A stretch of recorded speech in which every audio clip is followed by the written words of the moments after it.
Hello, good morning, जोहार। मैं राजू और आप देख रहे हैं 24 झारखंड न्यूज। चलिए जानते हैं झारखंड की आज की 25 मुख्य बड़ी खबरों को। झारखंड पुलिस के लिए नया ड्रेस कोड लागू, वर्दी के साथ रंग बिरंगे कपड़े पहने तो होगी कार्रवाई। झारखंड के डीजीपी अनुराग गुप्ता ने पुलिस अफसरों और जवानों के लिए नया ड्रेस कोड लागू किया है। अब कोई भी पुलिसकर्मी वर्दी के साथ रंग बिरंगे स्वेटर या जैकेट नहीं पहन सकेगा। सभी को सिर्फ खाकी रंग का ऊनी स्वेटर और जैकेट ही पहनना होगा। डीजीपी ने आदेश दिया है कि पुलिस अफसर और कर्मी सर्दी के मौसम में सिर्फ तयशुदा खाकी रंग का स्वेटर या जैकेट ही पहनेंगे। इसके अलावा जैकेट पर उनके पद के अनुरूप बैज भी लगा होना चाहिए। सभी जिलों और इकाइयों के एएसपी व अधिकारी इस आदेश का पालन सुनिश्चित करेंगे। अगर कोई पुलिसकर्मी इस नियम का पालन नहीं करता है तो उसके खिलाफ अनुशासनात्मक कार्रवाई की जाएगी। आदेश में यह भी बताया गया कि भ्रमण के दौरान और सोशल मीडिया पर कई पुलिसकर्मी अलग अलग रंग के स्वेटर, जैकेट और जूते पहने दिखे हैं, जो अनुचित है। सरकार की ओर से पुलिसकर्मियों को वर्दी भत्ता दिया जाता है, इसके बावजूद वे निर्धारित ड्रेस कोड का पालन नहीं कर रहे हैं। इसी वजह से अब सख्ती से नियमों को लागू किया गया है। गिरिडीह में भीषण सड़क हादसा, स्कॉर्पियो और बाइक की टक्कर में 6 लोगों की दर्दनाक मौत। डुमरी गिरिडीह पथ पर भीषण हादसा हुआ है। यहां बाइक और स्कॉर्पियो के बीच जबरदस्त टक्कर हो गई है। घटना में 6 लोगों की मौत हुई है। मरने वालों में से 4 लोग स्कॉर्पियो पर सवार थे और बाकी लोग बाइक पर सवार थे। यह घटना मधुबन थाना इलाके के लट्टकट्टू की है। बताया जाता है कि मंगलवार की मध्य रात्रि स्कॉर्पियो और बाइक विपरीत दिशा से आ रही थी। इसी दौरान लाइट से स्कॉर्पियो चालक का संतुलन बिगड़ गया और उसने पहले बाइक सवार को धक्का मार दिया, फिर पेडच से जा टकराई। घटना की सूचना डुमरी एसडीपीओ सुमित कुमार को मिली। सूचना पर मधुबन थाना की पुलिस को घटनास्थल पर भेजा गया। सूचना पर पहुंची पुलिस ने काफी मशक्कत से वाहन से शव को बाहर निकाला। घटना की पुष्टि एसडीपीओ सुमित कुमार ने की है। एसडीपीओ सुमित कुमार ने बताया है कि 6 लोगों की जान चली गई है। मरने वालों में 4 स्कॉर्पियो पर सवार थे तो 2 बाइक पर। घटना में सिर्फ एक शव की पहचान नहीं हो सकी है। मैया सम्मान की 2 माह की किस्त हो गई बकाया, कब मिलेगी जनवरी और फरवरी माह की राशि। झारखंड में सत्ता की कुर्सी तय करने में मैया सम्मान योजना का अहम रोल रहा है। खुद सीएम हेमंत सोरेन भी इससे इत्तेफाक रखते हैं। यही वजह है कि चौथी बार सीएम पद की शपथ लेने के कुछ दिन के भीतर ही उन्होंने 6 जनवरी को रांची में भव्य कार्यक्रम आयोजित कराकर मैया योजना के लाभुकों के प्रति आभार जताया था। चुनाव के दौरान किए गए वादे को पूरा करते हुए उन्होंने लाभुकों के बीच 1000 की जगह 5000 की बढ़ी हुई पहली किस्त जारी की थी। उस दिन 56,61,791 लाभुकों के खाते में राशि ट्रांसफर हुई थी, लेकिन अब तक जनवरी माह की किस्त नहीं मिली। फरवरी माह की भी 15 तारीख का डेडलाइन खत्म हो चुका है। अब सवाल है कि वादों के मुताबिक किस्त क्यों जारी नहीं हो रही है? क्या फंड की कमी हो गई है? आखिर कहाँ है अड़चन? विभागीय सूत्रों के मुताबिक जिला स्तर पर लाभुकों के खातों का भौतिक सत्यापन हो रहा है। अभी तक विभाग के पास किसी भी जिला से लाभुकों की फाइनल लिस्ट नहीं आई है। दरअसल विभाग के पास जिलावार फाइनल लिस्ट पहुंचने के बाद उसी हिसाब से राशि आवंटित की जाती है। यह प्रक्रिया अब तक पूरी नहीं हुई है, इसलिए साफ है कि जनवरी और फरवरी माह की किस्त मिलने में विलंब होना तय है। 5 दिवसीय दौरे पर 21 फरवरी को रांची पहुंचेंगे झारखंड कांग्रेस के प्रदेश प्रभारी के राजू, अखिल भारतीय कांग्रेस कमेटी के राष्ट्रीय महासचिव और झारखंड कांग्रेस के नवनियुक्त प्रभारी के राजू अपने 5 दिवसीय दौरे पर 21 फरवरी को रांची आ रहे हैं। सेवा विमान से रांची पहुंचने के बाद 21 फरवरी की ही शाम 2 बजे से झारखंड प्रदेश कांग्रेस कार्यालय में पार्टी कार्यकर्ताओं के साथ प्रदेश प्रभारी बैठक करेंगे। कार्यकर्ताओं के साथ बैठक में संगठन सशक्तिकरण पर विस्तृत विचार विमर्श किया जाएगा। 22 फरवरी को झारखंड कांग्रेस के नवनियुक्त प्रभारी रांची से चाईबासा जाएंगे, जहां वह कोल्हान के पूर्वी सिंहभूम, पश्चिम सिंहभूम, सरायकेला खरसावां जिले के जिलाध्यक्षों, प्रखंड अध्यक्षों और मंडल अध्यक्षों के साथ बैठक करेंगे और संगठन के ग्रास रूट स्थिति की जानकारी लेंगे। झारखंड कांग्रेस के प्रदेश प्रवक्ता सोनाल शांति उर्फ रिंकू तिवारी ने कहा कि राजू एक कुशल संगठनकर्ता हैं। के राजू एलडीएम और एससी एसटी, ओबीसी और माइनॉरिटी विभाग के संयोजक रह चुके हैं। अपने पहले झारखंड दौरे में ही उन्होंने 5 दिनों का कार्यक्रम रखा है। उससे साफ है कि आने वाले दिनों में संगठन और मजबूत होगा। जेपीएसएससी परीक्षा की जांच के लिए दायर पीआईएल पर अब 17 मार्च को सुनवाई। प्रथम द्वितीय जेपीएसएससी और अन्य परीक्षाओं में गड़बड़ी की सीबीआई जांच जल्द पूरी करने के लिए दायर जनहित याचिका पर हाईकोर्ट में अब 17 मार्च को सुनवाई होगी। बुधवार को सीबीआई की ओर से हाईकोर्ट को बताया गया कि इस मामले में सीबीआई की विशेष अदालत में पूरक शपथ पत्र दाखिल किया गया है। इस मामले में आरोप पत्र भी दाखिल कर दिया गया है। सुनवाई के दौरान आरोप पत्र की कॉपी भी सीबीआई ने हाईकोर्ट में पेश की। इसके बाद जस्टिस रंगोन मुखोपाध्याय और जस्टिस अरुण कुमार राय की अदालत ने 17 मार्च को अगली सुनवाई निर्धारित की। इस संबंध में बुद्धदेव उरांव ने हाईकोर्ट में जनहित याचिका दाखिल की गई है। जनहित याचिका में कहा गया है कि जेपीएसएससी प्रथम व द्वितीय परीक्षा में गड़बड़ी की गई है। इसकी सीबीआई जांच की जा रही है, लेकिन अभी तक पूरी नहीं हो पाई है। जेपीएसएससी के अधिकारियों की मिलीभगत से अयोग्य अभ्यर्थियों को पास किया गया। सभी लोग अभी नौकरी कर रहे हैं। ऐसे में इन्हें उनके पद से हटाते हुए सीबीआई जांच जल्द पूरी की जाए। मैट्रिक परीक्षा के वायरल प्रश्न पत्र को लेकर छात्र नेताओं ने जैक सचिव से की मुलाकात। दोषियों पर कार्रवाई की मांग। जैक बोर्ड द्वारा आयोजित की जा रही मैट्रिक परीक्षा के दौरान साइंस का प्रश्न पत्र वायरल होने का मामला तूल पकड़ता जा रहा है। यह परीक्षा 20 फरवरी को आयोजित की जानी है, इसलिए झारखंड एकेडमिक काउंसिल ने इसे गंभीरता से लिया है और वायरल प्रश्न पत्र पर नज़र रखी जा रही है। इन सब के बीच झारखंड लोकतांत्रिक क्रांति मोर्चा के केंद्रीय उपाध्यक्ष और छात्र नेता देवेंद्र नाथ महतो ने जैक सचिव जयंत मिश्रा से मुलाकात की और सबूत सौंपते हुए दावा किया कि 10वीं कक्षा की विज्ञान, सैद्धांतिक और हिंदी विषय की परीक्षा का प्रश्न पत्र लीक हुआ है। जैक सचिव से मिले प्रतिनिधिमंडल ने इस मामले की उच्च स्तरीय जांच और दोषियों पर कानूनी कार्रवाई की मांग की है। उन्होंने जैक सचिव को विज्ञान विषय की परीक्षा से 2 दिन पहले प्रश्न पत्र लीक होने से संबंधित व्हाट्सएप पर वायरल मैसेज दिखाया और यह भी दावा किया कि 18 फरवरी को आयोजित हिंदी विषय की परीक्षा का प्रश्न पत्र 1 दिन पहले यानी 17 फरवरी की रात को लीक हो गया था। जैक सचिव से मुलाकात के बाद देवेंद्र नाथ महतो ने पूरे मामले में तत्काल कार्रवाई का आग्रह किया और कहा कि अगर परीक्षा रद्द नहीं की गई तो छात्रों द्वारा राज्यव्यापी आंदोलन किया जाएगा। जमशेदपुर में दिन दहाड़े युवक को मारी गोली, पुलिस जांच में जुटी। पूर्वी सिंहभूम जिले के बिष्टुपुर क्षेत्र में अपराधी एक युवक को गोली मारकर फरार हो गए हैं। तत्काल घायल युवक को स्थानीय लोगों ने अस्पताल में भर्ती कराया।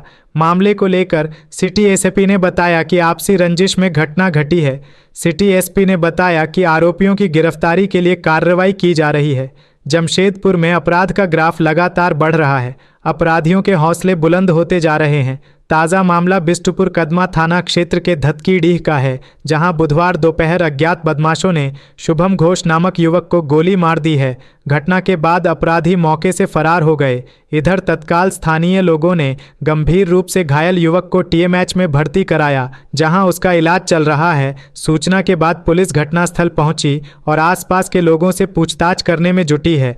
अचानक हुई घटना के बाद स्थानीय लोगों की भीड़ जमा हो गई। स्थानीय लोगों में घटना के बाद दहशत का माहौल है। मामले में सिटी एसपी कुमार शिवाशीष ने बताया कि पुलिस ने मामले की जांच शुरू कर दी है और आरोपियों की तलाश में जुटी है। पुलिस इस बात की भी पड़ताल कर रही है कि इस फायरिंग के पीछे कोई पुरानी रंजिश तो नहीं है। विनोबा भावे विश्वविद्यालय के छात्रों का विरोध प्रदर्शन, कुलपति कार्यालय का किया घेराव। विनोबा भावे विश्वविद्यालय हजारीबाग के छात्रों ने बुधवार को जमकर हंगामा किया।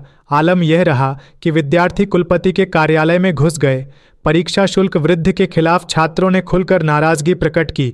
इस दौरान छात्रों ने कुलपति कार्यालय का घेराव करते हुए नारेबाजी की। छात्रों का कहना है कि परीक्षा शुल्क में अचानक वृद्धि कर दी गई है, जिससे आर्थिक रूप से कमजोर छात्रों पर अतिरिक्त बोझ पड़ रहा है। उनका स्पष्ट कहना था कि जब तक यह वृद्धि वापस नहीं ली जाती, वे अपना आंदोलन जारी रखेंगे। प्रदर्शन कर रहे छात्रों ने कहा कि विनोबा भावे विश्वविद्यालय प्रशासन ने परीक्षा शुल्क के साथ साथ अन्य शुल्कों में भी अचानक बढ़ोतरी कर दी है, जिससे आर्थिक रूप से कमजोर छात्रों पर अतिरिक्त बोझ पड़ रहा है। छात्र नेताओं ने स्पष्ट किया कि यदि उनकी अन्य मांगों पर जल्द विचार नहीं किया गया तो वे फिर से आंदोलन करने के लिए बाध्य होंगे। सड़क पर दौड़ रही एक ही नंबर की दो गाड़ियां, इंजन और चेचिस नंबर भी एक। झारखंड की सड़कों पर एक ही नंबर की दो गाड़ियां दौड़ रही हैं। यही नहीं, खास बात यह है कि इनका इंजन नंबर और चेचिस नंबर भी एक है। मामले का जैसे ही खुलासा हुआ, अफरा तफरी मच गया। अब मामले में जिला परिवहन पदाधिकारी से लेकर एमवीआई तक जांच कर रहे हैं। हजारीबाग के रहने वाले सत्येंद्र नारायण सिंह ने 2016 में स्कॉर्पियो गाड़ी खरीदी थी।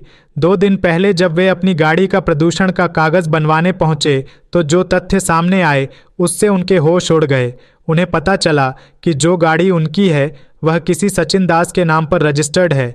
वे सोच में पड़ गए कि आखिर उनकी गाड़ी का मालिक दूसरा व्यक्ति कैसे बन गया। उन्होंने इसकी सूचना डीटीओ कार्यालय को दी। यही नहीं, सदर थाना को भी इसकी जानकारी दी गई। जिले के एक वरीय पदाधिकारी को भी इसकी सूचना दी गई। मामला जैसे ही सामने आया, जिला परिवहन कार्यालय सक्रिय हुआ। ब्राउन शुगर के साथ 8 युवक गिरफ्तार, भेजा गया जेल। ब्राउन शुगर तस्करी में पुलिस को बड़ी सफलता मिली है। चतरा सदर पुलिस ने बाबाघाट मैदान के पास एक अर्धनिर्मित पक्के मकान से 16 पैकेट ब्राउन शुगर के साथ 8 युवकों को गिरफ्तार किया है। साथ ही 2 मोबाइल फोन भी जब्त किया गया है। एसडीपीओ संदीप सुमन ने अनुमंडल कार्यालय स्थित अपने कार्यालय कक्ष में प्रेस वार्ता कर यह जानकारी दी। उन्होंने बताया कि पुलिस अधीक्षक विकास कुमार पांडेय को गुप्त सूचना मिली थी कि उक्त अर्धनिर्मित पक्के मकान के कमरे में 10 से 12 लड़के ब्राउन शुगर की खरीद बिक्री कर उसका सेवन कर रहे हैं। सूचना के आलोक में छापेमारी टीम का गठन किया गया। टीम ने त्वरित कार्रवाई करते हुए उक्त घर की घेराबंदी कर छापेमारी की।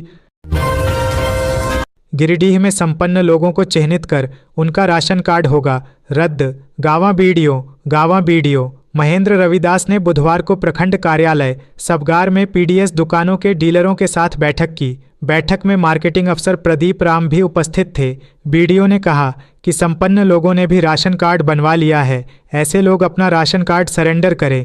उन्होंने एमओ ऑफ डीलरों से कहा कि संपन्न कार्डधारियों को चिन्हित कर उनकी सूची उपलब्ध कराएं ताकि उनका कार्ड डिलीट कर गरीब लोगों का राशन कार्ड बनाया जा सके। सभी डीलर इस दिशा में तत्परता व ईमानदारी से काम करें। इस पर अमल नहीं करने वाले डीलरों के खिलाफ कार्रवाई की चेतावनी भी दी। उन्होंने कहा कि वैसे परिवार जिनका कोई सदस्य आयकर, सेवा कर, व्यावसायिक कर, जीएसटी आदि देता हो अथवा जिनके पास 5 एकड़ से अधिक सिंचित भूमि या 10 एकड़ से अधिक असिंचित भूमि, जिनके पास 4 पहिया वाहन हो, सरकारी नौकरी करते हैं या 3 से अधिक कमरों वाले पक्के मकान में रहते हैं, वैसे लोगों को चिन्हित करना है। हजारीबाग सड़क हादसे में बाइक सवार महिला की मौत। सड़क हादसे में महिला की मौत हो गई। मृतका की पहचान टाटीचरिया के विषय निवासी अशोक किस्कू अपनी पत्नी अनीता सोरेन के रूप में हुई है। मिली जानकारी के अनुसार घटना NH 522 दारू थाना क्षेत्र के पेटो चौक पास हुई, जहां सड़क पर अचानक आए मवेशी से बचने में बाइक सवार असंतुलित होकर सड़क पर गिर गए। इसमें बाइक सवार महिला की अस्पताल में इलाज के दौरान मौत हो गई। बताया जाता है कि अशोक अपनी पत्नी अनीता के साथ हजारीबाग की ओर से घर लौट रहे थे। इसी दौरान सड़क पर अचानक मवेशी आने से दुर्घटना हुई। स्थानीय लोगों ने 108 एम्बुलेंस को फ़ोन लगाया, लेकिन एम्बुलेंस नहीं मिली। अनीता की गंभीर स्थिति को देखते हुए स्थानीय लोगों ने फैलकर उसे निजी वाहन से अस्पताल भेजवाया, जहां उसकी मौत हो गई। NRHM घोटाले के आरोपी प्रमोद सिंह को ईडी ने किया गिरफ्तार। 12 बार पूछताछ के लिए जारी किया था समन। नेशनल रूरल हेल्थ मिशन घोटाले के आरोपी प्रमोद सिंह को ईडी ने गिरफ्तार कर लिया है। प्रमोद कुमार सिंह धनबाद के सहयोगी नगर के रहने वाले हैं। ईडी ने उन्हें पूछताछ के लिए 12 बार समन जारी किया था, लेकिन वह एक बार भी उपस्थित नहीं हुए। इसके बाद ईडी ने उन्हें गिरफ्तार कर लिया। प्रमोद कुमार के खिलाफ NRHM में लगभग 9 करोड़ रुपए घोटाले का आरोप है। उन्हें वीडियो कॉन्फ्रेंसिंग के जरिए prevention of money laundering act के तहत विशेष कोर्ट में पेश किया गया। Jharkhand national rural health mission घोटाले से जुड़े इस केस में ईडी ने धनबाद में छापेमारी भी की थी। एजेंसी ने प्रमोद सिंह के ड्राइवर अजीत सिंह के भूली स्थित आवास की भी तलाशी ली थी। इससे पहले आरोपी प्रमोद सिंह स्वास्थ्य विभाग में कार्यरत था, लेकिन अब वह कोयले का बड़ा कारोबारी है और इस घोटाले का किंगपिन बताया जाता है। मनिया योजना से हाँफ रही सरकार। भाजपा ने सरकार को भ्रष्टाचार समेत कई मुद्दों पर घेरा। मनिया सम्मान योजना के बहाने भारतीय जनता पार्टी ने झारखंड सरकार पर बड़ा हमला बोल दिया है। भाजपा के प्रदेश प्रवक्ता रमाकांत महतो ने कहा है कि मनिया योजना से यह सरकार हाँफने लगी है, कभी भी सरकार वेंटिलेटर पर जा सकती है। उन्होंने कहा कि हर महीने की 11 तारीख को बहन बेटियों के बैंक अकाउंट में 2500 रुपये भेजने में सरकार विफल हो चुकी है। 5 किस्तें देने के बाद ही सरकार हाँफने लगी है। भाजपा प्रवक्ता ने यह भी आरोप लगाया कि मुख्यमंत्री हेमंत सोरेन झारखंड में अबुआ दिशुम अबुआ राज नहीं, अबुआ दिशुम दिकू राज स्थापित करना चाहते हैं। उन्होंने आरोप लगाया कि राज्य की लोकप्रिय नियोजन एवं स्थानीय नीति को निरस्त करके बगैर नीति बनाए बाहरी लोगों को नौकरियां बेची जा रही हैं। उन्होंने जनता की गाढ़ी कमाई अपनी ब्रांडिंग पर खर्च करने का भी आरोप लगाया। भाजपा विधायक दल की बैठक में रेखा गुप्ता को चुना गया। दिल्ली का नया मुख्यमंत्री आज लेंगी शपथ। दिल्ली के नए मुख्यमंत्री का नाम तय करने के लिए भाजपा प्रदेश कार्यालय पर बुधवार शाम 7 बजे भाजपा विधायक दल की बैठक हुई। बैठक के दौरान केंद्रीय पर्यवेक्षक रविशंकर प्रसाद और ओम प्रकाश धनखड़ ने विधायकों के साथ बैठक की। उसके बाद दिल्ली के नए मुख्यमंत्री के रूप में रेखा गुप्ता का नाम तय किया गया। नाम का प्रस्ताव वरिष्ठ विधायक मोहन सिंह बिष्ट के द्वारा रखा गया। सभी विधायकों द्वारा इस नाम पर सहमति दी गई। उसके बाद पर्यवेक्षकों ने भाजपा विधायक दल के नेता के रूप में रेखा गुप्ता नाम की घोषणा की और उन्हें भाजपा का मनोनीत मुख्यमंत्री घोषित किया। जेपीएसएससी अध्यक्ष का पद 6 माह से खाली है। 22 अगस्त 2024 को डॉक्टर मेरी नीलिमा केरकेट्टा के रिटायर होने के बाद अब तक जेपीएसएससी अध्यक्ष की नियुक्ति नहीं हुई है। इसको लेकर कांग्रेस की राष्ट्रीय सचिव और बड़कागांव की पूर्व विधायक अंबा प्रसाद ने सीएम हेमंत सोरेन से मुलाकात की और वार्ता कर एक पत्र सौंपा। पत्र के जरिए अंबा प्रसाद ने जेपीएसएससी अध्यक्ष की नियुक्ति के साथ साथ जेपीएसएससी और जेएसएससी की परीक्षाओं का कैलेंडर जारी करने की भी मांग की है। इसकी जानकारी अंबा प्रसाद ने सोशल मीडिया प्लेटफॉर्म एक्स पर दी। कांग्रेस की राष्ट्रीय सचिव ने अपने पोस्ट में लिखा कि झारखंड लोक सेवा आयोग के अध्यक्ष पद की नियुक्ति और जीपीएससी व जेएसएससी की परीक्षाओं का कैलेंडर जारी करने को लेकर माननीय मुख्यमंत्री हेमंत सोरेन जी से मिलकर वार्ता कर पत्र सौंपा। कहा कि प्रतियोगी परीक्षाओं में हो रही देरी से लाखों युवाओं के भविष्य पर अनिश्चितता बनी हुई है। सरकार ने पहले ही यह प्रस्ताव पास किया है कि 1 महीने के भीतर जेएसएससी और जेपीएससी की परीक्षाओं का कैलेंडर जारी किया जाएगा। हमें पूरा विश्वास है कि माननीय मुख्यमंत्री जी इस विषय को गंभीरता से लेते हुए जल्द से जल्द आवश्यक कार्रवाई सुनिश्चित करेंगे, जिससे राज्य के प्रतिभाशाली युवाओं को उनका हक मिल सके। साहिबगंज पेट्रोल पंप पर वेल्डिंग का काम कर रहे युवक की करंट लगने से मौत। साहिबगंज जिले के बड़हरवा दिग्घी मुख्य मार्ग पर स्थित इंडियन ओएनएल के पेट्रोल पंप पर बुधवार को शेड में वेल्डिंग का काम कर रहे युवक की करंट लगने से मौत हो गई। मृत युवक का नाम इमाम अंसारी है। वह बड़हरवा थाना क्षेत्र के हरिजन टोला का रहने वाला था। वह शेड के ऊपर चढ़कर वेल्डिंग कर रहा था, तभी बिजली तार के संपर्क में आ गया और मूर्छित होकर करीब 20 फीट ऊंचाई से जमीन पर गिर गया। आनन फानन में उसे बड़हरवा सीएचसी ले जाया जा रहा था। रेल फाटक बंद होने के कारण अस्पताल पहुंचने में काफ़ी देरी हुई। सीएचसी पहुंचने पर डॉक्टर ने उसे मृत घोषित कर दिया। घटना की जानकारी मिलते ही रांगांव बड़हरवा थाना की पुलिस ने अस्पताल पहुंचकर मामले की जानकारी ली। रांगा थाना में यूडी केस दर्ज कर पुलिस जांच में जुट गई है। रांची के रिम्स में बढ़ेंगी एमबीबीएस की सीटें। अब 250 छात्रों को मिलेगा दाखिला। झारखंड के सबसे बड़े सरकारी मेडिकल कॉलेज रिम्स में एमबीबीएस की सीटें बढ़ाई जाएंगी। अब यहां 250 छात्रों को दाखिला मिलेगा। रिम्स प्रबंधन ने नेशनल मेडिकल कमीशन को प्रस्ताव भेजकर इसकी जानकारी दे दी है। रिम्स प्रशासन का कहना है कि कॉलेज में 250 छात्रों के लिए ज़रूरी सुविधाएं, स्टाफ और आधारभूत ढांचा तैयार कर लिया गया है। अब एनएमएससी की टीम किसी भी समय निरीक्षण कर सकती है। फिलहाल रिम्स में एमबीबीएस की 180 सीटों पर ही नामांकन होता है। रिम्स में एमबीबीएस की 250 सीटें करने की योजना पिछले 5 साल से चल रही थी। 3 साल पहले एनआईएमसी की टीम ने निरीक्षण किया था, लेकिन कुछ कमियों के कारण अनुमति नहीं दी गई थी। इनमें academic building, lecture hall, blood bank और ओपीडी में मरीजों की संख्या कम होना प्रमुख कारण थे। अब इन कमियों को दूर कर लिया गया है। डॉक्टर और नर्सों की भर्ती की प्रक्रिया भी शुरू कर दी गई है। जल्द ही रिम्स में 250 सीटों पर एमबीबीएस की पढ़ाई शुरू होने की उम्मीद है।